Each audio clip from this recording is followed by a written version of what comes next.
I want to thank everyone in this room for coming out tonight. In spite of what you could be doing, you came here. I'm going to try my best to be as nice as I can with my last closing remarks. We were expecting somebody very important to come in this room, but they got caught up someplace else. But I hear he may be at the door, so we'll see what happens. I want to thank Council President Bill McCoy from Patterson, my dear friend, who ain't gonna treat me as bad as the freeholder TJ Best.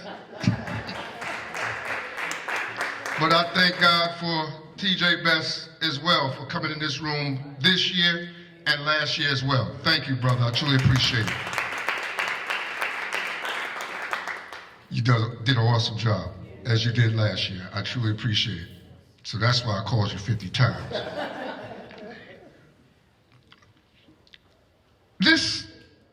In this city of Passaic, and I'm going to try to be very brief, we talk about voter suppression, and Council President Bill McCoy touched on the fact that voter suppression happens to the person right next to you.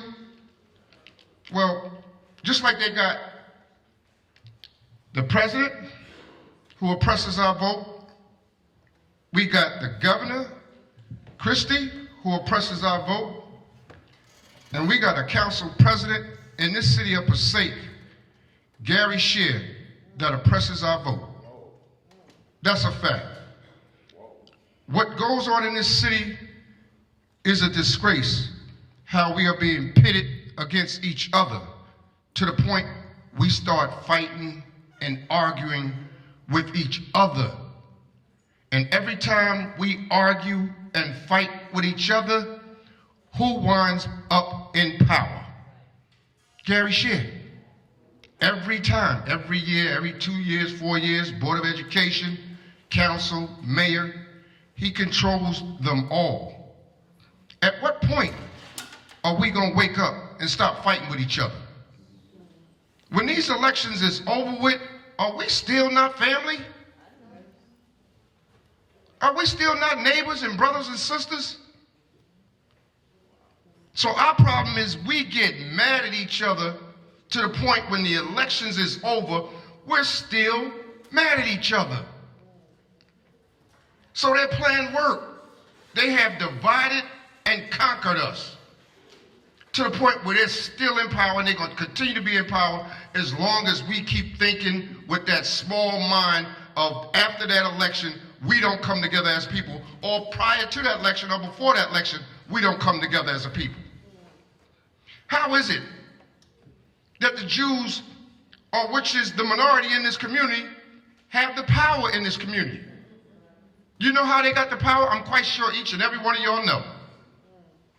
They may be bickering throughout their community year round, but election day, they are united because they know that every election day, they vote for their survival. We don't do that. We don't want to vote for each other for little petty, minute reasons. Whatever they are, I'm not going to get into them because actually, I don't know what they all are. But we are suffering from a serious sickness in this city of Passaic, and I call it the Willie Lynch disease that is keeping us from coming together and uniting on election day. I'm not going to say nothing bad about no pastor, no church, no nothing, but our leadership need to come together. If they're not coming together, maybe it'd be the reason that we ain't coming together, but we don't depend on them. Depend on yourself. We got to come together. Every other nationality coming in the city is rising above us. We are the new minority in this community. What we gonna do? Keep arguing? At some point, we got to wake up as a people. We really do. Don't worry about me. Don't worry about Jeffrey Dye. Pick somebody else. Find somebody else. But we need to find somebody to go into that seat along with Terrence, along with Ron Van Rensselaer, and get on these boards, all these other city agency boards? Every time we want something, we got to go beg Gary Share for something? We're on a slave plantation here, and we all acting like slaves if we can't come together. You don't have to hear it from me. You heard it from all of the speakers that came here. And that's the reason why I bring them in this room. You don't have to listen from me. You don't have to take it from me. They know better than I do. That's the reason why I bring those professional elected officials in this room. Maybe you listen to them. But we're talking about the same thing. Organizing and uniting our community. What's stopping us? Really, what's stopping us? We got people running in this city right now. Okay? It was my effort to go to the pastors and ask them, or to the leaders, whoever they may be, what is it that y'all want? Let me know. Who y'all want to see running? Let me know. I'll get behind them. But somebody got to run. Gary Share runs a slate in the Board of Education, and nobody challenges them. They can win with 3 votes. 3 votes. Each of those candidates can go in there and vote for themselves and win this election. That's a disgrace for us. The jobs, everything we're looking for in this community, resources, housing. Those are things that we can have if we organize and unite and come together as a people. But we're too busy fighting each other. And for what? What are we gaining by that? What are we gaining by conspiring against each other?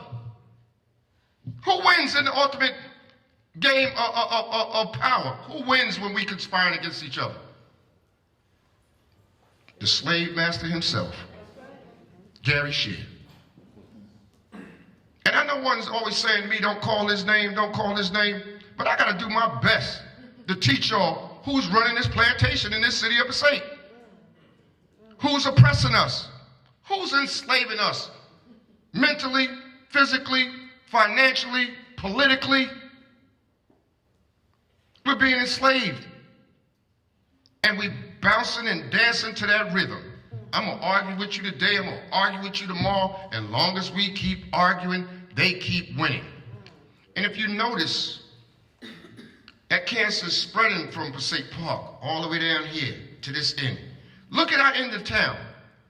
What redevelopments we got? What job developments we got? Nobody's saying nothing. Nobody's coming together. Nobody's fighting for our community. It don't have to be me. Please let it be somebody else, but let's work together. It don't have to be, I'm the boss, I'm the leader. Whatever that's getting you excited when you get in front of this mic. This mic don't excite me. What excites me is seeing my people come together, period. Organize and uniting our community for political empowerment, for financial empowerment, for our children.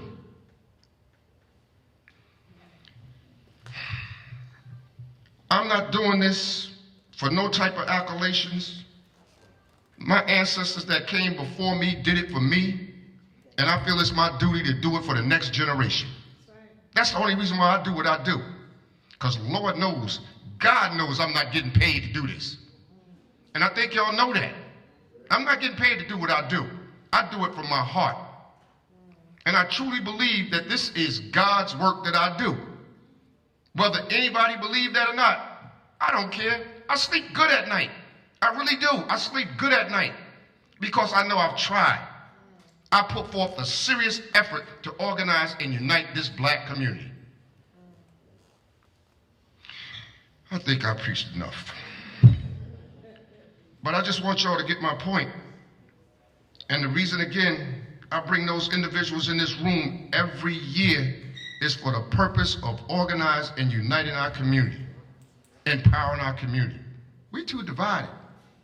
It's almost It ain't even funny, but it's really silly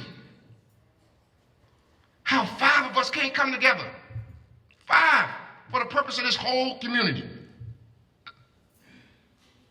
Now we got people running right now for office, black. And again, I reached out and I asked for advice. I asked for counsel. So when I run off and do what I do for the purpose of trying to empower us, don't be mad at me, because I asked the leaders for advice and counsel. Don't be mad at me for trying to empower this community for us. One thing I want to mention in this community, in this room tonight, that's very important to me. We have a brother in this community who has been very instrumental in our political empowerment. Now, I know one don't see him every day, but he's out here working. And that brother is none other than Marcellus Jackson.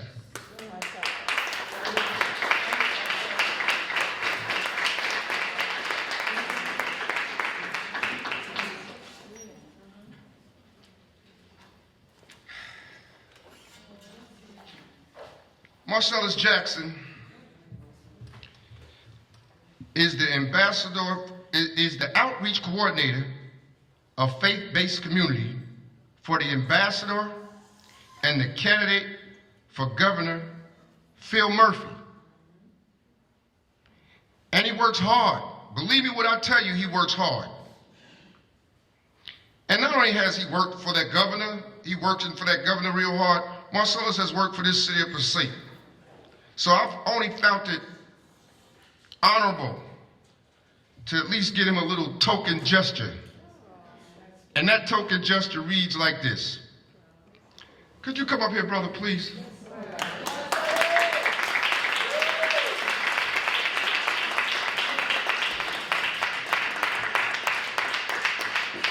I want to thank you from the bottom of my heart, man, for all you do. I want to thank you, man. I truly thank you, and I mean that from the bottom of my heart. Appreciate you. I want to present this to Marcellus Jackson for your outstanding political support and dedication throughout the years to the city of Passaic. Thank you, brother, for the NAACP and the African Black History Program. I want to get this to you. Thank you.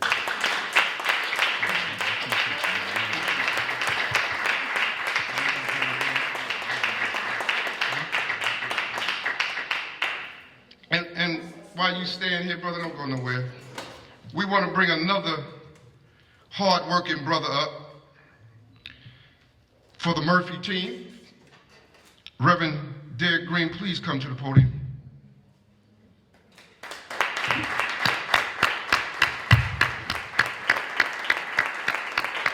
tell them how hard you work. Thank you, brother. Speak this. It's yours. Good evening, everyone. I know it's late. Good evening, everyone. It's good to be here with you on behalf of Ambassador Phil Murphy, who wishes he could be here and sent me today to give greetings on his behalf. Thank you for this opportunity, Mr. President. And Phil Murphy is the only New Jerseyan that sits on the national board of the NAACP. That's what I'm saying. And he sits on the national board, so he's... The president from Jersey, don't forget about that. What's that? President. President? NAACP from Jersey. I'm sorry? The president is from Jersey. Okay. All right, come on, but he sits on the board. I got you. Thank you, Brother Best. So, to Freeholder Director Best, to President McCoy, all elected officials and ministers, to my friend Marcellus, let me just quickly say this. I teach African American history. My wife here is also with me. My wife, Kim, of 22 years. And I teach African American history at a university in Maryland called Washington Adventist University. African American history is extremely important to tell the real story of America. The real story of America. And I am proud to do that when I teach my students. Talk about voting. There were laws passed that prevented black people from voting. There were laws passed in the state that made you read the Constitution in French. There were poll taxes. There were all literacy tests. There was a grandfather clause. All of that led to the 1965 Voting Rights Act that ended all of that. But I want you to know that your voting rights are in jeopardy. The Supreme Court, we live in a state of laws, a country of laws. And the Supreme Court, under a Trump administration, could change. And that means that we have to fight hard every day to ensure that voting rights remain the same and that African Americans and all people, regardless of who they are, can have the right to vote because people died for it. And so we today, I never thought that I would have to say to my children, or I never thought that I would have to live in the day. I remember my parents telling me about growing up with Bull Connor and growing up with other racist leaders. And now we live under a racist president. But I want you to know that in New Jersey, we can be protected from that if we elect a governor who is sensitive to our needs. The first election coming up after the presidential election is in New Jersey, right, President McCoy? Is in New Jersey. We can send a loud message to the country that New Jersey is not going to stand for a racist, fascist country, that we're going to stand for freedom, that we're going to stand for civil rights and social justice, and you do that by voting. Now, I want you to vote for Phil Murphy, but as long as you come out and vote, that's what we need to do. Now, it doesn't matter who you vote for. You vote for who you want to vote for, but come out and vote and bring 10 people with you. Bring 10 people with you when you come out and vote. Do not let the opportunity to have a voice, to have your voice be heard by voting. And so I join with your NAACP in Passaic, Marcellus, and all of you here who understand this importance. That's why you all are here. And I thank you for this opportunity to share. Again, Phil Murphy says, God bless you. Our campaign is www.murphy4nj.com. If you want to know anything about our campaign, you can go on our website. But we are, I see Deborah Smith-Gregory over there, president of the Newark branch of the NAACP. Give her a round of applause, please. She's a warrior in the city of Newark, and now she joins your president. But I don't want to take too much. Marcellus, congratulations. This is a good brother. He works with me every day. He's been a godsend to me, works very close with me in this campaign. God bless you all, and enjoy the rest of your evening.